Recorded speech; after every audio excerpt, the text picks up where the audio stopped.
नमस्कार, मी आकाश जाधव. माझ्यासोबत प्रशांत ढोरे सर सुद्धा आहेत, ॲग्रिकल्चरची हेड फॅकल्टी. एक अपडेट आमच्या आता चर्चा करता करता आमच्याकडे नवीन आलं, ते म्हणजे IDBI जॅम आणि IDBI AAO बद्दल. IDBI जॅम आणि AAO बद्दल मी जे अपडेट दिलं होतं त्यामध्ये चेंज आहे आणि IDBI AAO ची एक्झाम जी ॲग्रिकल्चरसाठी आहे ती 14 डिसेंबरला एक्सपेक्टेड आहे आणि IDBI जॅमची एक्झाम 15 डिसेंबरला एक्सपेक्टेड आहे.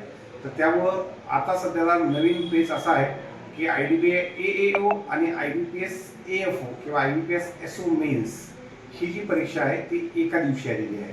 तर त्याच्याबद्दलचा डिटेल्ड व्हिडिओ तर सर बनवतीलच, पण सध्या 2 शब्दामध्ये सध्याला मुलांनी कसं अप्लाय करायचं काय त्याबद्दल प्रशांत ढोरे सर आपल्याला सांगते. नमस्कार मित्रांनो, मी प्रशांत ढोरे.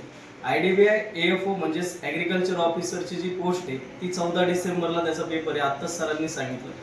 आणि त्याच्यानंतर आपला IBPS AFO ची मेन्स ही सुद्धा 14 डिसेंबरला आहे. आता बऱ्याच जणांचा प्रश्न असा आहे की सर सेंटर कोणतं टाकायचं.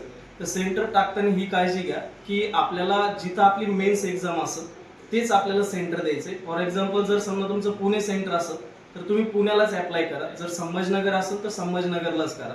परंतु सेंटर किंवा फॉर्म भरत असताना हा 30 तारखेपर्यंत वाट पहा, कारण याचं की आपली एक्झाम थोडीशी मागं पुढं पण होऊ शकते.